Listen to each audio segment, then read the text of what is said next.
And so nice to see you. It's so Loving. nice to see you again. So where are you? I see these trees and this does not seem like New York. No, it's not. I flew out to Los Angeles last night. Love it. Well, So I have not left the state of New York or really the island of Manhattan for I guess 15 months. wow. Okay. So this is something to celebrate. So thank you so much Yes. for spending your vacation with us. I'm so excited to have you here and would love if you could talk a little bit about your background to the audience if they're maybe not familiar with you. Sure, absolutely. Hi, everybody. I am Lauren Ruotolo.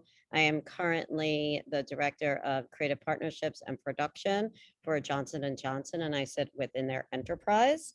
I'm also the author of a book called Unstoppable in Stilettos and a disability advocate, and I write a weekly blog now around what it's like to be disabled, living in Manhattan and living in the world today. Yeah, no, it is definitely a struggle sometimes being a disabled person in Manhattan. I both my arms are paralyzed and just getting around a city that probably wasn't really designed with us in mind. Not at all. And it's really interesting. I would love to kind of understand with your day-to-day job, how are you guys ensuring your content is accessible? Because I feel like everybody's living in such a digital world on their phones, especially during COVID. So we'd love to Mhm. see how are you taking your lived experience and making that reflected in the content at J&J? So what I think at Johnson and Johnson, well, first and foremost, is that we are for our people, for our planet, and for the world ultimately. And so everything we do has the minds of our employees and our patients. And so whether it be our content that's on our website to the videos, I head up all of our videos. We're really always thinking about what's in it for the patient and what's in it for the consumer. Um, and so when we speak about disability, like everything from our website and everything that we do is ingrained in our credo. And so again, like we're always thinking about what is that experience that the patient will have, whether they're at our website, whether they're watching our videos, whether they are using one of our products. And so I think it's also ever changing too, constantly. And so we try to, we always put on that lens of health first and foremost. And so you know, from our site being ADA compliant to, now that I head up video, I'm very cognitive of, that we do have either burned in captions and or captions and, really trying to describe as well as we can with what the platforms give us. What is the person wearing? How are they? What is their action that's taking place? I think that, as far as video, it's probably the easiest to do it through the words and through a video. So we're really always trying every day to, especially, me, I'm always thinking about what is that audience first and foremost. Yeah, I know. And I love that. And it's so interesting and so important for you to do that because you are providing healthcare information.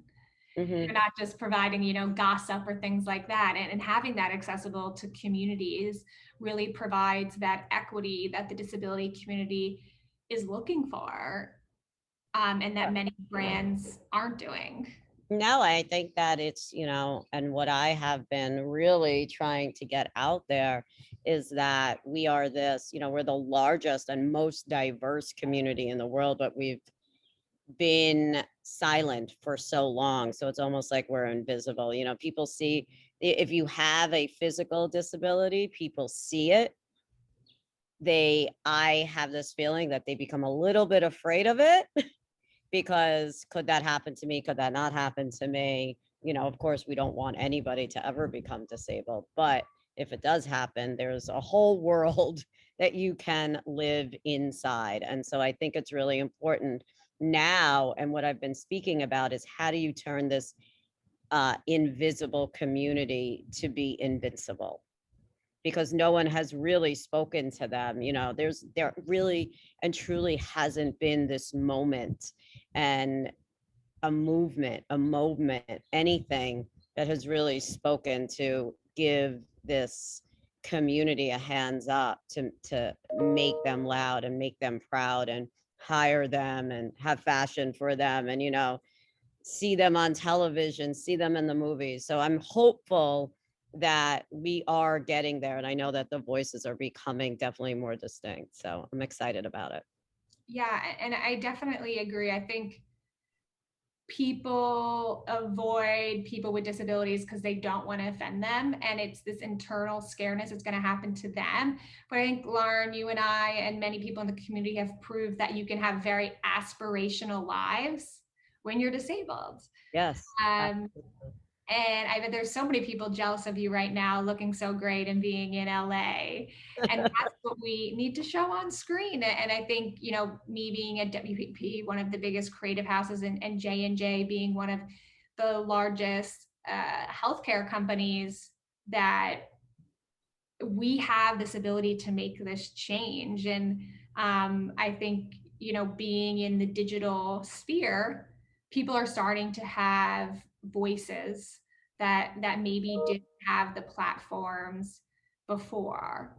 Absolutely. And I think that social media, like you said, social media and technology has really given us a platform to speak our minds, and not only to speak our minds, but actually show who we are and how we do things every day. Because I think that people, again, they're like, I get so many questions on the street. I don't know if you do, Christina, but my disability, I'm 4 foot nothing. I walk with 4 on crutches, and I wear stilettos and or platform shoes almost every day. And I did still wear platforms, whether it be sneakers and or sandals during quarantine in my apartment. Love that. But people are constantly trying to ask me things that I just call it like a special kind of stupid, because I'll be wearing, let's just say, what I think is like a great workout outfit, and I'm going to Pilates, or I'm going where just to get coffee, and maybe I'm in workout clothes, and they'll be like, "Oh my God, can you work out?" And Oh, you're yeah. like, "Yes, can you?" Like, I'm not asking you that question. Why are you asking me? And you're asking me because I look different than you. But I think it's time to say that we're all part of one community, and that we can do the same things that you can do. Yes, we adapt to it, but let us adapt to it. You don't have to bring that forth. Totally. And I think that's a really good point about messaging, because we see online of the viral post of the boy that took the girl with Down syndrome to prom. And you're kind of like, well, if she didn't have Down syndrome, that video or photo would never go viral. We need to stop kind of this inspiration porn of this specialness, that you're freaking out if someone is Mhm. doing something quote unquote normal that has a disability. And I think the Pilates example is so true. Right. Oh, I mean, and it's constant. And I think that, you see it whether you'll be on the streets of Manhattan or in the workforce too. Like, you'll see it on the streets, and you'll also see it in a boardroom or in a conference room. People are still uncomfortable, and they don't know how to speak to you, or your disability speaks before you do, because that's what walks into the room. My disability walks into the room. I walk with it, and I am the person holding it, the disability, but no one seems to think about that. So a lot of times our words kind of get misconstrued because they're so focused on what's on the outside, and that maybe I can't reach this, or that I can't run, or I can't take a hike, or I can't ski, or I can't do that. Why don't you just be focused on Lauren as a person and what she brings to the table, or what Christina brings to the table, versus worrying about these, because this is just a form of transportation that gets me from A to B. And Totally. if, and so I just really think that people just, they need, and it needs to shine a light. Definitely. And I think that is probably rooted just in this place of fear. And what people need to understand is everyone will become disabled at some point in their lives. Hmm. and they 100%, whether you break a toe or a leg. yeah, and you can be temporary disabled, permanently disabled, and it's nothing to fear because it gives you these great opportunities to live life a different way and then to meet different people. I felt like when I became disabled, this like, carpet or blanket that was over my face the whole entire life was just ripped off. And Mhm. seeing the world so differently was kind of a blessing. I mean, yes, I'm frustrated when I can't open, a bottle, or I can't, grab a moisturizer or something like that. Yeah, totally. But those problems can be easily hacked. Oh, absolutely. I mean, anything can be hacked. I mean, you can't open up a bottle. I can't reach to get something. I can't, I can't run. I can't walk. I can't do certain things. And we all, like you said, will feel disabled at one point. Everybody who gets older feels disabled. There's something. Anytime you take away anything from you that doesn't give you the ability to do something, you are disabled. And I think what's been interesting in COVID, as we reflect on what's currently going on now, is that not being able to go out of your house or to be able to go to the gym or the store, people were starting to really feel like what we feel is that not having places to be accessible, how much that hurts, Mm-hmm. which is, I think, uh, it's an experience to be had. You know what, and it's such a good point. Something that got me so agitated was that people were saying, I have pandemic fatigue. I can't go out. I can't go to the movies. I can't go to a restaurant. I can't go. Well, when you're disabled, you don't have the opportunity to be fatigued. So like you said, like it kind of gave people a chance and a forfeit into who we are and what we experience every day because something has been taken away from us. Yes, it was awful and everything that came with it was awful, but think about it. It was a moment in time, and yes, it's still happening in various parts of the world, and it's absolutely awful, but just think about what you're saying before because you don't have the option to go to a concert or you don't have the option to go to your family's house or whatever it is. Imagine never being able to do that again, ever. So you really don't get that option to be fatigued. And then you have to work through that fatigue and say, okay, well, here's then that new path that I'm going to go down. Totally. And I think what's interesting, there was a study done to understand what does exclusion feel like. And the same part of your brain that goes off when you're excluded is the same part that goes off when you're physically hurt. Wow. And people who are not disabled need to understand the hurt that they felt or the anxiety that they felt from not being able to do something can be controlled, and they need to ensure when they're going back into their lives or making experiences for customers, they need to understand what it feels like to be excluded. Because when I look at disability, I use it as the social model, which is I'm disabled because this was not designed for me, or this Sensodyne toothpaste top can't come off, so that makes me disabled, or I Mm-hmm. on deodorant. And I think, what do you think the role of brand marketers and designers have, and what is their responsibility to really designing for all?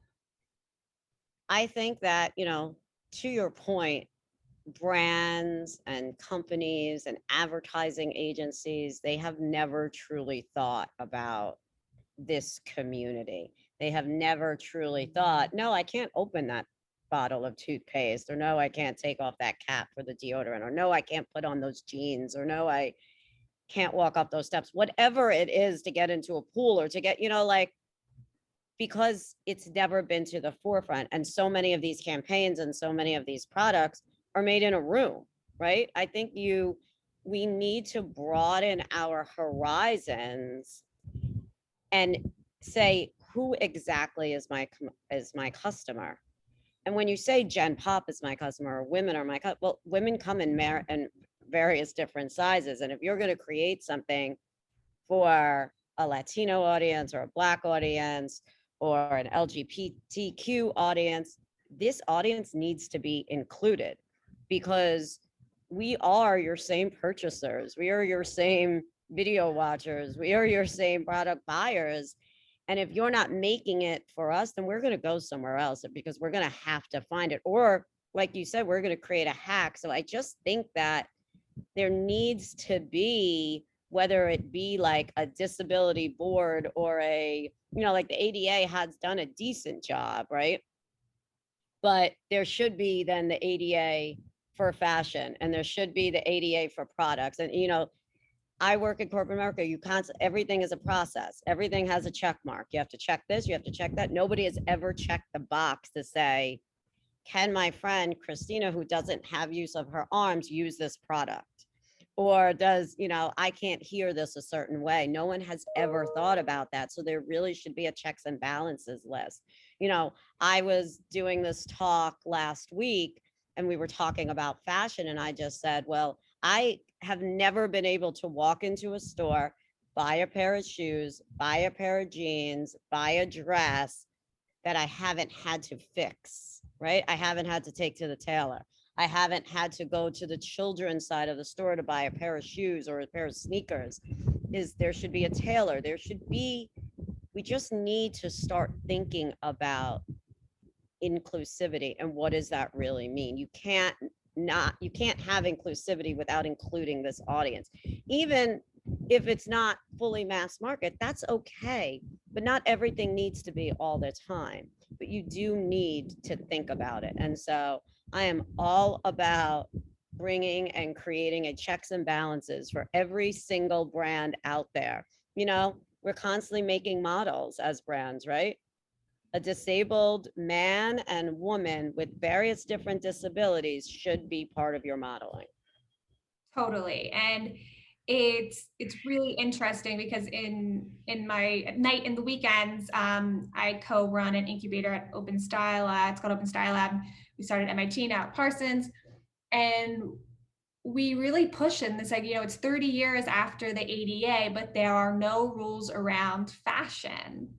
There's not even sizing for people that have different bodies. And what I've been trying to do at Wunderman Thompson is say, hey, brands, this is how you do inclusive design. Apply it to all of your products. Because you're right, it really is kind of just a checklist. It is. And it's very black or white. It's very right, easy. so there really should be just this checklist, and every single brand should have to check it off, and they won't be able to get into market unless they actually check it off. Not to say that everybody has to use it, but you know what? What's easier for you and I is also going to be easier for your average consumer, right? Totally. If you think of touchscreen, that was created for someone with a disability and now is used by all. Right. So if we just think about that as we're just part of everybody else and there is this checks and balances, I think we should start it. I listen, WPP, J&J, we'll get together, we'll make this list because it really doesn't exist. And if you think about it, humans are 99% similar. And we know what it's like to not be as tall as things are made or to have no use of your arms. And the roles are out there and the people have that lived experience of getting everyone together to create that. Because I think that's interesting. And as we're on a, brand innovators talk, it is a way to innovation. I heard that 1.7 times more innovative if you are inclusive. So if everyone's about innovation, inclusion seems like a really simple way to do it. Oh, absolutely. And I think that, and I've been talking about this, I think that people want to be inclusive, but they don't really know how to ultimately define what does that mean because they're afraid too. Yeah. So it's like, let's not be afraid. I think that the pandemic has taught us so much, right? It has taught us that anything can happen at any time, that anybody can get anything at any time. And so I think that it's because we almost became this world for a moment in time where everybody was feeling the same thing. Imagine if we took the world and all those people in it and then started making things for everybody. I mean, it would just be a better world that we live in. And we would put our products where our mouths are, or Totally. what we imagine what they should be or who they should be. And you would find, especially retailers or corporate market, they're always looking for new people to come into your stores, new shoppers, whether it be online or at retail, or new people to join the corporation. Imagine if you just opened up your mind and allowed these people like ourselves to come in and show you what we have to offer, or give us the buying power too, because we will buy your product. It's such a misnomer to not speak to this community, because there's so many of us. And I heard a stat: the disposable income of the disability community is $8 trillion. So if we want to do a comparison set with what other group has $8 trillion of disposable income, all of China. So it is crazy when these brands have a business strategy for gaining sales in China, but no business strategy for, making their products more inclusive for the disability community. So it seems just like a miss. Right, absolutely. Yes, and I just think it's time, and I think that we can't just blame the corporations out there. I think we also have to blame ourselves too. Because what I have been saying, I was born with a disability, unlike you. And from day one, from the day that I was diagnosed at 18 months old, everybody has told me no. No, Lauren, you can't do this. No, Lauren, you can't go here. No, you can't go in the kitchen because the floor is wet. No, you can't, whatever it may be. I have lived in this world of no. And I have also lived with a conversation that has mainly lived inside the doctor's office. So it's time that we take the conversation out of the doctor's office. It's time that we flip no on its head and say, yes, yes, I'm constantly on. I'm going to do this. And, give us the opportunity to go to schools, give us the opportunity to get those jobs, give us the opportunity to create those brands, because once we start saying yes to ourselves, then I also believe that corporations will want to employ us, make products for us, put us in movies, put us in commercials, put us on the cover of Vogue, right? It's it's a combination. And so we need to give our community as much acceptance as possible to allow them to shine. And stop being, I wrote this blog about taking risks. Well, I didn't really take a risk when I decided at 5 years old that I didn't want to sit in a wheelchair, because that was my trajectory. I was walking, then I wasn't, and then I was walking with a walker and a cane and crutches, and then it was ultimately going to be a wheelchair. And I decided at such a young age that that wasn't my trajectory, because I knew in my heart and my mind how I saw myself even as a child. And if we speak enough, I think that there will be enough of us to help shape the way we see ourselves in the future. And it's time to tell people, you know what? Yourself. Do what you can. Be safe, of course, but your limits. I think that people don't understand that when we're disability. Like, your limits on what you can and can't do. There shouldn't be somebody else to tell you that you can't do that. You know what you can and can't do. That is the easiest part of it. But Yeah. the world wants to tell you no. And the world wants to tell you, no, we don't hire you. Well, they're afraid to hire you. So they just tell you no. So it's like, if we start saying yes to ourselves, then I think that the trajectory will change. Yeah, I agree. It's all about really kind of self-talk most of the time, especially if you don't have a family, because there's different ways to raise kids with disabilities. And I've never raised a child with a disability, but I see the kids that, are somewhat coddled, and their parents are so scared. So they don't know that they can do these things. And I think it's all about empowering people at all times. A hundred And percent. I think that if we add people believing in themselves, and then we show more imagery of people with disabilities being successful, then the outside world will say no less. 100%. 100%. And it has to start with the doctors and the schooling system. I was constantly shoved into this like bubble because I was in public school. No, I had to take a special bus. No, they wanted me in a special class. No, I had to have an aide. No, I had, like all of these things only because once again, this was my mode of transportation, not because I couldn't do it because they thought I couldn't do it.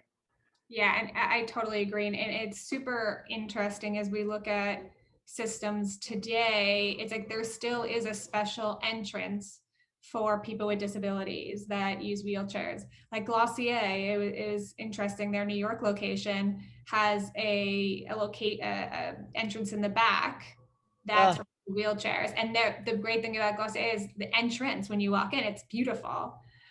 And it's kind of like we shouldn't have that split anymore, and we don't need to. right. Of course. I mean, listen, I live in New York just like you. I'm constantly fighting with either the building that I'm living in or the restaurant that I'm going to that why I can't walk down such a flight of steep stairs to go to the bathroom. Like you shouldn't be allowed to open today. You shouldn't be allowed. Everybody should have the same entrance, I think, right?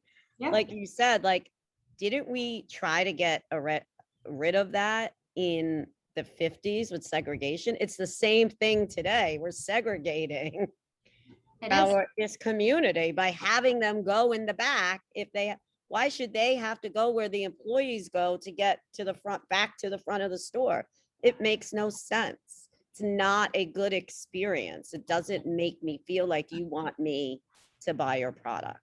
Yeah. Doesn't make me feel like you want me to work for you or whatever it may be. It's not a good experience.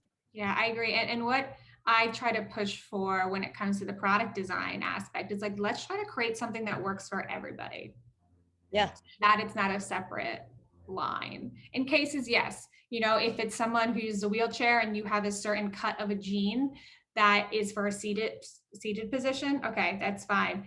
But when it comes to, different products and different clothing, there's ways that we should be able to modular and make modular type things that work for everybody. Just kind of how like IKEA furniture is modular. Let's Mm, make clothes and products like that, because I feel like that's the way to fit all. absolutely. Oh my God, if we could do that. So if I could just take like off like one section of the pants, Yeah. like the knee area, whatever it may be, to fit me because my legs are so short, Yeah. and it's like I have deformities in my hips and then deformities in my, so it's so hard to fit. So yes, modular. Yes, Yeah. please. I think, or different tops. Like if we look at like Neutrogena, for example, like what if we had their Neutrogena face wash in different bottle types that had grips on it maybe, and then you could have different heads and dispensers, all the same product, but Oh, it just has absolutely. different bottling. And I Yeah. think once we get to a place like that, brands should be able to innovate more to provide that. They absolutely should. And I think that it's also, yes, we're going to think about it because thinking about it is very different than actually doing it. Because I mean, you know better than anybody how long it can take to get a product into market. If we don't start doing it today and or tomorrow, which could mean 18 months to be in the stores. So, how many 18 months do you want wasted where Yeah, nobody can go and buy your product? there's an urgency. And I don't think people understand that, beauty, personal care, fashion affects people that aren't able to have it because it's not made for them. And it's super important. I almost quit my job about 5 years ago because when I became, when my other arm went, I was like, I can't walk around New York without a winter coat. And then we were able to create a coat that I could put on by myself. But it's kind of like these things we don't think about Mm-hmm. and that brands don't think about could No. be be life or death or between a job. Oh, 100%. And it's also, you know, there's that. And then there's, are you really hiring too? People like us too. Like, I have to say, I have probably never been in a job where I have seen 10 of me. If I saw 10 of me, Yeah. oh my God, that would be amazing. I could like host a table in the cafe, in the cafeteria, like, here's our section, everybody. Like we don't even have, I can't even fill a table. I want Yeah. to be able to fill that table, people. We need to fill the table no matter where we are, whether we want to fill the table at retail or we want to fill it in the boardroom. We need to fill the table with people like us. I couldn't agree more, and that's why I joined advisors to it's a LinkedIn for people with disabilities, and it's just kind of like, I'm so happy that I'm happy at WPP and Wunderman Thompson, but if I wasn't, I mean, it's so hard in interviews because our disabilities are pretty visible. People just think that you can't do the job. 100%. There's no, they don't even need to speak to you to think that. They just need to see you. And then your words, it's basically Yeah. not even listening to you at all. They're not hearing you. It's just this like, they're like paralyzed almost with this fear that you are never going to be able to do it because your disability is always going to get in the way, and or you're going to be out of work more. And like, I've heard it all. When I first started my journey into the career place, years and years ago, I heard, do you need special insurance? Do you need a special chair? Do it wasn't like, so tell me about all your great experience that you've had. It was 100% concentrated on my disability. And Yeah. it had nothing to do with my experience. That's what And we I know today it still does. Like, I know in my heart that people are still afraid of it. Because if they weren't, there would be more people like us in the workplace. There yeah. would be 30 of you right I now trying to do what you need, and there's just not. I agree. And I think also, which is really interesting, we probably know more disabled people at our companies if people felt okay talking about mental health. Oh, absolutely. They don't. Again, it's just going to, And I we're in a mean, again, they're scared. They're scared of it. Oh, we can't talk about this. I know Oh, it's crazy. And right now we're in a mental health crisis. People are having a very hard time. And it's it's just crazy that it's not talked about. And I think we can hopefully spark that within our organizations. I really hope so. So we need a checklist. We need to get more people. We need to create our table. We have a lot to do. I know, but it's all very exciting. I wanted to open up if there's any questions, as I always know that people have questions because we have pretty unique experience. And don't be shy because this is very much it's an open place that we can talk about how we can help you or your brands Mhm. inclusive. But we don't. I have a question, Lauren. How did you get into brand building and content? So I started out my career in radio, and then I merged into, and then I worked for the Muppets, That's which was amazing. exciting. Yes. So actually, one of my first things out of college, one of my first product launches was Miss Piggy's Moi at Bloomingdale's. Love that. And it was just amazing when you got to work with the Muppets and Yeah. just see how they come alive, right? But then and then I went into the magazine business and was in the magazine business for 17 years. So worked for TV Guide, helped transform and create tvguide.com, then helped transform the magazine from a digest size to a full size magazine, and then worked at Hearst magazine, so in fashion magazines for nearly a decade, and then just most recently moved over to Johnson and Johnson. And so, like, big brands has always been on my mind. how do we really make them, how do we make big brands attractive to our audiences? So, you know, whether it was in the magazine, whether we were attracting people to either subscribe and or buy our cover, to, you know, Johnson and Johnson today, where it's all about our brand reputation and how do we see the brand that we're connected to, that is probably, you probably have 10 things of some of our brands in your bathroom, right? And so it's just, I've always thought about brands. They've always been on my mind on how do we make it a little bit sexier and how do we make it that everybody can understand who we're speaking to and what is that gravitas that we're giving brands. So I've always been a big brand girl, and especially a magazine girl. There was nothing like just taking a hot bath and reading a magazine, or like curling up into bed and reading a magazine. Laying by a pool in LA? Laying by a pool. No one they all have their computers. Really? No one's just sitting there and, you know, they're all on their phone today. Like it's such a nice disconnect where you read a book or you read a magazine. Not all those stupid alerts that you get on your phone. Exactly. It's like, it's time to get off the Facebooks and everything in the world for that, when you just need some peace. Amazing. We did have another question come in. This question is from Lauren Galanti. She is super appreciative of this discussion as a disabled professional in marketing. She wants to know, how does and will J&J use marketing to encourage inclusivity on the disabilities front? So Johnson & Johnson has a quite a large scale ESG, and that's an employee service group. And they are right now working on every single level to make sure that people like me are part of their ads, not only their ads externally, but internally as well. So for example, our internal engagement group that speaks to our 136,000 employees worldwide, they know that I'm in this space of being a large scale disability advocate. They came to me and said, will you be part of our photo shoot?